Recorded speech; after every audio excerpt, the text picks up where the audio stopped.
بسم اللہ الرحمن الرحیم۔ محترم سامعین، ناظرین و ویورز، السلام علیکم ورحمۃ اللہ وبرکاتہ۔ امید ہے آپ اللہ تعالیٰ کے فضل و کرم سے خیریت سے ہوں گے۔ اللہ تعالیٰ آپ کو، آپ کے اہل خانہ کو، دوستوں احباب کو ہمیشہ اپنی زبان میں خوش رکھے، آمین۔ راہ ہدایت و نجات کے سلسلے کا ولاگ درس قرآن کا آغاز کرتا ہوں اپنے یوٹیوب چینل بشیر رشیدی سے۔ مدرس ہوں گے جناب قاری حافظ مولانا محمد اقبال صاحب، خطیب جامعہ مسجد نگینہ محلہ انصاریہ شیخوپورہ۔ یہ روحانی اور قرآنی ولاگ جو سراسر باعث خیر، باعث برکت اور باعث ثواب ہے، یہ روزانہ کی بنیاد پر میں اس چینل پر اپلوڈ کرتا ہوں، اللہ تعالیٰ کی رضا کے لیے اور آپ لوگوں کی علم کے لیے۔ تو اگر آپ نے اس چینل کو سبسکرائب نہیں کیا تو پلیز ضرور سبسکرائب کیجیے گا، دوستوں سے شیئر بھی کیجیے گا، پلیز بیل آئیکن کو ضرور پریس کیجیے گا تاکہ آنے والے ایسے روحانی اور قرآنی ولاگ آپ تک اور دوستوں تک باقاعدہ اور بر وقت پہنچتے رہیں۔ شروع کرتے ہیں درس قرآن۔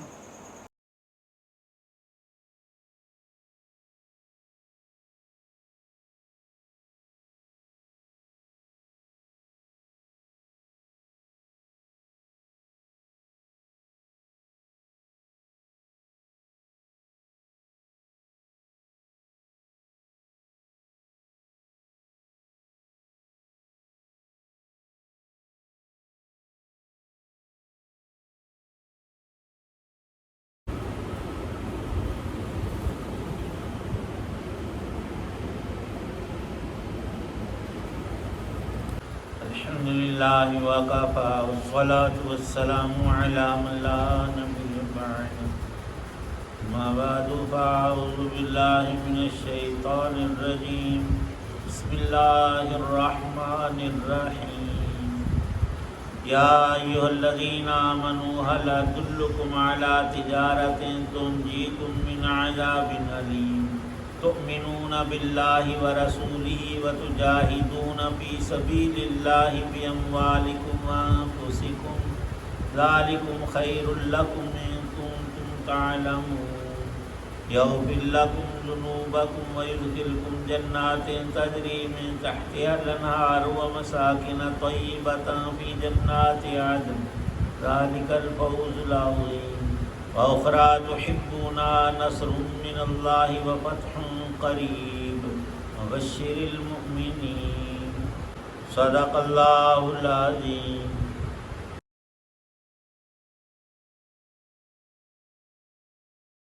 اے ایمان والو، کیا میں تمہیں ایک ایسی تجارت کا پتہ دوں جو تمہیں دردناک عذاب سے نجات دلا دے؟ وہ یہ ہے کہ تم اللہ اور اس کے رسول پر ایمان لاؤ اور اپنے مال و دولت اور اپنی جانوں سے اس کے راستے میں جہاد کرو۔ یہ تمہارے لیے بہترین بات ہے اگر تم سمجھو۔ اس کے نتیجے میں اللہ تمہاری خاطر تمہارے گناہوں کو بخش دے گا اور تمہیں ان باغوں میں داخل کرے گا جن کے نیچے نہریں بہتی ہوں گی، اور ایسے عمدہ گھروں میں بسائے گا جو ہمیشہ ہمیشہ رہنے والی جنتوں میں واقع ہوں گے۔ یہی زبردست کامیابی ہے۔ اور ایک اور چیز تمہیں دے گا جو تمہیں پسند ہے، اور وہ یہ ہے کہ اللہ کی طرف سے مدد اور ایک ایسی فتح جو عنقریب حاصل ہوگی۔ اور اے پیغمبر علیہ السلام، ایمان والوں کو اس بات کی خوشخبری سنا دے۔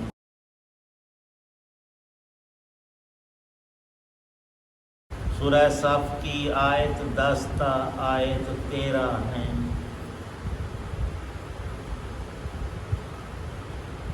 اللہ تعالی شانہ نے گزشتہ آیات میں واللہ متم نورہ ارشاد فرمایا تھا، نور ایمان اور نور اسلام کی تکمیل یہ اللہ پاک کی مشیت ہے، ایسا ہو کر رہے گا۔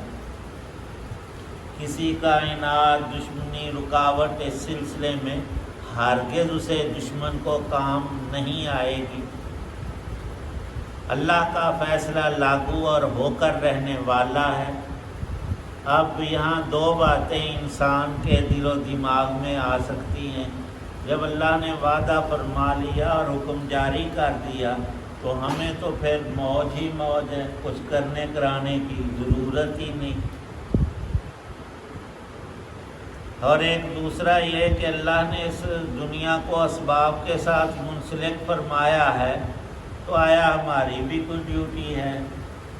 ان آیات میں حق تعالی شانہ نے یہی بات ارشاد فرمائی ہے کہ اے ایمان والو، تمہیں تمہارا رب ایک تجارت بتاتا ہے۔ ایک تجارت وہ ہے جو دنیا کے انسان کیا کرتے ہیں، بالخصوص اس ماحول میں مکے کے لوگ اور حجاز کے رہنے والے، وہاں شادابی نہیں ہے، زراعت نہیں ہے، اور ذریعہ معاش ان لوگوں میں اکثر کا یہی تھا کہ وہ تجارت کرتے تھے۔ مکے کے رہنے والوں کے بارے میں تو قرآن پاک میں خود وضاحت ہے۔ ایک سفر وہ سردی کے موسم میں ملک یمن کی طرف کرتے تھے، تجارت کا سامان لے جاتے، وہاں بیچتے اور ضرورت کی چیزیں خرید کر دوسری جگہ فروخت کرتے اور بڑا نفع پاتے۔ دوسرا موسم گرما کا آتا تو ملک شام ٹھنڈا تھا، یہ دوسرا سفر ان کا تجارتی شام کی طرف ہوتا۔ حق تعالی شانہ ارشاد فرماتے ہیں کہ اے انسانوں، تمہاری یہ سوداگری اور تجارت کیوں ہوتی ہے کہ بھوک اور افلاس کی سختیوں اور تلخیوں سے ہم بچ جائیں۔ پیسے نہیں ہوں گے، نفع کہیں سے آمدن نہیں ہوگی تو بھوکے پیاسے مریں گے، اور ضروریات پوری نہیں ہوں گی، محتاجگی آئے گی۔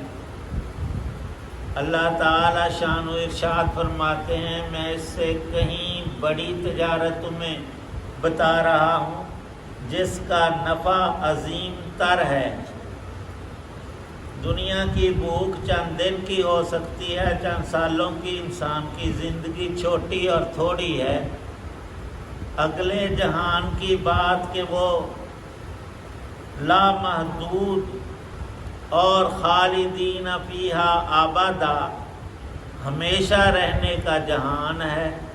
اس میں جو کامیاب ہوا اور جس کی تجارت نے وہاں نفع دیا، اصل نفع اور کامیابی اور منافع اور فوائد اس کو حاصل ہوئے، وہ اللہ تعالی شانہ خود ارشاد فرما رہے ہیں کہ هل ادلکم علی تجارۃ تنجیکم من عذاب علیم، آخرت میں پیش آنے والے دردناک عذاب سے تم بچ جاؤ، آگ سے، جہنم سے، دوزخ سے، اللہ کی پکڑ سے تم محفوظ رہو۔ یہ بڑی تجارت اور بڑا نفع ہے، یا دنیا کی بھوک پیاس سے بچ جاؤ؟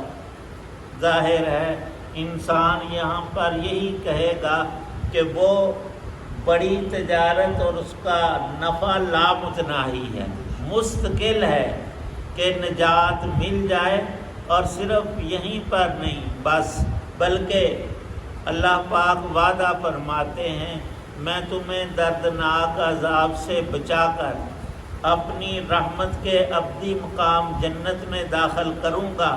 وہاں صرف باغات ہی نہیں، محلات بھی ہوں گے، اور ان کی وضاحت نبی پاک صلی اللہ علیہ وسلم نے ارشاد فرمائی کہ وہاں کی عمارتیں سونے اور چاندی کی، وہاں کوئی گرد و غبار نہیں، کوئی بیماری نہیں، مکھی مچھر نہیں، کوئی ایسی چیز جس سے ادنا سی تکلیف پیش آئے بندے کو، اللہ نے رکھی نہیں، اور اس کی پوری صفت بیان کر دی جائے تو انسان کے ہوش اڑ جاتے۔ ارشاد فرمایا کہ مومن کا کام یہ ہے کہ وہ اللہ کے نور کے اتمام میں اپنی بھرپور سعی کو شامل کرے۔ اللہ پاک محتاج نہیں، لیکن بندے کے عمل کو دیکھتے ہیں، اس کا عقیدہ کیا ہے اور دل میں ایمان کس درجے کا ہے۔ جب ایمان مکمل ہوتا ہے تو پھر انسان اور مومن شخص اپنا جان، مال، اوقات، ہر چیز وہ اللہ کی راہ میں لگاتا ہے۔ شروع ابتدا صورت میں بھی یہی مضمون تھا، پھر اس کو دہرایا ہے کہ ایمان کے ساتھ تجاہدون، جہاد جوہد سے ہے، اور مفسرین نے 2 معنی ارشاد فرمائے ہیں۔ اللہ کی مرضیات پر چلنے میں انسان کا نفس اور شیطان آڑے آتے ہیں، ہم نے اللہ کے حکم کو پورا کرنا ہے ہر حال میں۔ یہ جہاد ہے، جہاد بھی نفس بھی ہے، اور پھر جہاد فی سبیل اللہ کہ مال اور جان دونوں کو اللہ کی راہ میں صرف کرے، اور اس میں اپنی سب سے بڑی کامیابی مومن یقین کرے۔ تجاہدون فی سبیل اللہ، قرآن میں جہاں یہ لفظ وضاحت سے فی سبیل اللہ کا جہاد کے بعد آیا ہے، وہاں قتال مال کفار مراد ہے۔ کافروں سے لڑنے کی نوبت آئے تو گھبرانا نہیں، خوف کوئی نہیں، یہ بھی ایک تجارت ہے۔ جان کی بازی لگا کر تمہیں وہ کچھ ملے گا جو تصورات انسانیہ سے کہیں بالا ہے۔ فرمایا ذالکم خیر لکم، تم ہی سوچو کہ دنیا کی تجارت میں 1 لاکھ 2 لاکھ 10 20 کروڑ یا ارب تم نے پا لیے، کب تک؟ بڑھاپا آئے گا، موت آئے گی، سب ادھر رہ جائیں گے۔ اور یہ ضروری نہیں ہوتا جو تجارت کرے اس کو اتنا زیادہ نفع ہو۔ بہت سی تجارتیں بیٹھ جاتی ہیں، فراڈ ہو جاتا ہے اور لوٹ لی جاتی۔ اس زمانے میں بھی تھا، ڈاکو بسا اوقات تاجروں کے مال کو لوٹ لیتے، تاجروں کو قتل کر دیتے۔ نفع کی امید پر انسان چلتا ہے۔ یہاں تو رب کے وعدے ہیں کہ کوئی گھاٹا نہیں، کوئی ٹوٹا نہیں، جو لگاؤ گے اس سے کہیں زیادہ پاؤ گے۔ یغفر لکم ذنوبکم، مجاہدین کے ہر قدم پر اللہ گناہوں کو معاف فرماتا ہے، درجات کو بلند فرماتا ہے۔ یدخلکم جنات تجری، اور مساکن اصل رہائش گاہیں وہ اللہ نے وہاں بنا رکھی ہیں۔ ایک صفت نبی پاک صلی اللہ علیہ وسلم نے یہ بھی ارشاد فرمائی کہ میلوں پر، بعض روایات میں 60 یا 70 میل آیا کہ ایک عمارت ایک ہی موتی سے بنی ہوئی، اور وہ کس قدر حسین اور اس میں سہولیات ہوں گی کہ فی جنات عدن، رہنے کی مستقر اور مستقل جگہ وہی ہے۔ یہاں تو ہر انسان کو ہر وقت خوف کا اور خدشات ساتھ لگے ہوئے ہیں۔ کوئی ایک انسان کروڑوں میں نہ دعویٰ کر سکتا ہے، نہ دعوے میں سچا ہو سکتا ہے کہ آج کا جمعے کا دن میں شام تک ضرور زندہ رہوں۔ یہیں بیٹھے بیٹھے انسان کی حرکتیں قلب بند ہو جائے، کوئی دنیا کا ڈاکٹر اور طاقت اور حکومت اور فوج اس کو بحال نہیں کر سکتی۔ نظام قدرت ایسا ہے کہ انسان کے ایک سانس کی یہاں گارنٹی نہیں، اور وہاں موت کو اللہ نے رکھا ہی نہیں۔ اب فرق کس قدر ہے اسی کو بیان فرمایا، ذالک الفوز العظیم، بڑی اصلی حقیقی اور ابدی کامیابی اے ایمان والو یہی ہے۔ لیکن اللہ کی ذات بڑی ہی رحیم اور کریم ہے۔ فرمایا نبی پاک صلی اللہ علیہ وسلم سے کہ اپنے صحابہ کو بشارت اور خوشخبری سنا دو، ایک قریب کی چیز جس پر ان کو بڑی خوشی محسوس ہوگی وہ یہ بھی ہے کہ ایک فتح اللہ کی مدد سے ہونے والی ہے۔ وہ 2 چیزیں لکھی ہیں کہ سب سے بڑے اس وقت مسلمان جب نبی پاک صلی اللہ علیہ وسلم کے ساتھ مدینے میں بس رہے تھے، خیبر کے علاقوں میں یہودی بڑے مالدار اور اسلحے والے اور طاقتوں والے موجود تھے۔ اللہ نے خیبر کو 7 ہجری میں فتح کروا دیا اور بغیر جنگ کے، اور ساری زمینیں اور پورا علاقہ اور وہاں کے باغات اور عمارتیں اور یہودیوں کے ہتھیار اور ہر چیز مسلمانوں کو عطا کر دی۔ اور 1 سال بعد مکے کو بھی فتح بغیر لڑائی، یہ اللہ کی مدد ہے۔ لیکن گھر بیٹھنے سے نہیں، وہ جان کو ہتھیلی پر رکھ کر نکلے تو آئندہ بھی اللہ کا وعدہ تا قیامت سب مسلمانوں سے، اگر ان کے اندر ایمان کامل ہو، اللہ کی راہ میں وہ جہاد کریں تو وہی غالب آئیں گے۔ مسلمان جو مغلوب ہوتے ہیں وہ ان چیزوں کو چھوڑ دے، اپنے اصولوں سے ہٹ جاتے ہیں۔ تب یہ محققین نے لکھا ہے جب بھی مارکا اور مقابلہ ہوتا ہے حق اور باطل کا تو حق غالب آتا ہے، اور جب باطل سے ٹکراتا ہے تو بڑا باطل چھوٹے باطل کو کھا جاتا ہے، ختم کر دیتا۔ اگر مسلمانوں کے اندر کفریات والی حرکات اور باتیں پیدا ہو جائیں تو دوسرے کافر وہ کہیں بڑے ہوئے ان چیزوں میں ہوتے ہیں، وہ ہمیں دبا لیتے ہیں۔ لیکن جب ہمارے اندر ایمان اور نیک عملی زیادہ ہوتی ہے تو کبھی بھی مسلمان پھر شکست خوردہ نہیں ہوتے۔ ان کی مدد اللہ رب العالمین فرماتے ہیں تو عجیب لفظ استعمال کر کے ہم سب کو سمجھایا ہے کہ تجارت وہ جس کا فائدہ نفع بڑا بھی ہو ہمیشہ رہے، وہ اللہ کی راہ میں اپنی جان کو، اوقات کو، مال کو، اولاد کو صرف کرنا ہے، اور اس کا طریقہ نبی پاک صلی اللہ علیہ وسلم اور صحابہ کی زندگیوں میں بالکل واضح اور عیاں ہے۔ اللہ پاک عمل کی توفیق۔ الحمدللہ رب العالمین والصلاة والسلام علی رسول النبی۔ اللہم صلی علی سیدنا محمد وآلہ بقدر حسنہ و جمالہ۔ ربنا آتنا فی الدنیا حسنہ وفی الآخرۃ حسنۃ وقنا عذاب النار۔ یا اللہ پاک سب بیماروں کو تندرستی عطا فرما، پریشان حالوں کی پریشانیاں دور فرما، مقروضوں کو قرض سے نجات عطا فرما، رزق حلال عطا فرما، حرام سے بچنے کی توفیق عنایت فرما، ایمان کامل عطا فرما۔ یا اللہ آخرت کی اس تجارت جس کا ذکر آیات میں آیا ہمیں بھی اختیار کرنے کی توفیق عنایت فرما۔ پہلے ایمان دنیا سے چلے گئے ان کی بخشش فرما۔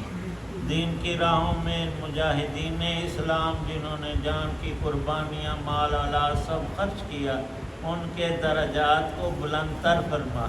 انہی کی قربانیوں سے یہ دین ہمارے تک پہنچا اور تا قیامت باقی رہے گا۔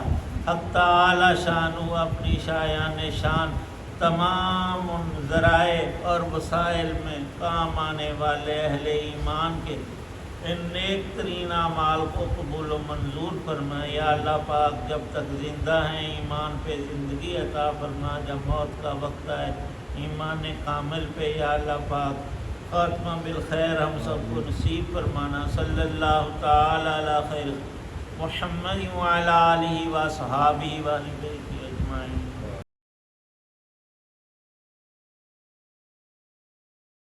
محترم سامعین، ناظرین و ویورز، آپ سن رہے تھے اور دیکھ رہے تھے راہ ہدایت و نجات کے سلسلے کا ولاگ درس قرآن، جسے میں نے اپنے یوٹیوب چینل بشیر رشیدی سے آپ کی خدمت میں پیش کیا۔ آج کے درس میں سورہ الصف کی آیات مبارکہ 10 تا 13 کی تلاوت، ترجمہ و تفسیر بیان کی گئی، اور مدرس تھے جناب مولانا محمد اقبال صاحب۔ ایک دفعہ پھر گزارش ہے کہ اگر آپ نے ابھی تک اسے چینل کو سبسکرائب نہیں کیا تو ضرور سبسکرائب کر لیجئے گا، اور آخر میں بیل آئیکن کو ضرور پریس کیجیے گا تاکہ آنے والے ایسے روحانی اور قرآنی نوٹیفیکیشنز آپ تک اور دوستوں تک باقاعدہ اور بر وقت پہنچتے رہیں۔ شکریہ۔ اللہ تعالیٰ آپ کا اہل خانہ کا حامی و ناصر ہو، آمین۔ اپنی دعاؤں میں پاک وطن، والدین، آباء و اجداد، اجزاء و اقارب، دوستوں کے علاوہ اس ناچیز کو بھی یاد فرمائیں تو انتہائی شکر گزار ہوں گا، آمین۔ آخر میں اس دعا کے ساتھ اس ولاگ کو ختم کرتے ہیں کہ اللہ تعالیٰ آپ کو، آپ کے خانہ کو ہمیشہ اپنی حفظ و امان میں خوش رکھے، شاد باز رکھے، آباد رکھے، آمین۔ السلام علیکم ورحمۃ اللہ وبرکاتہ۔ پاکستان زندہ باد۔ اللہ حافظ۔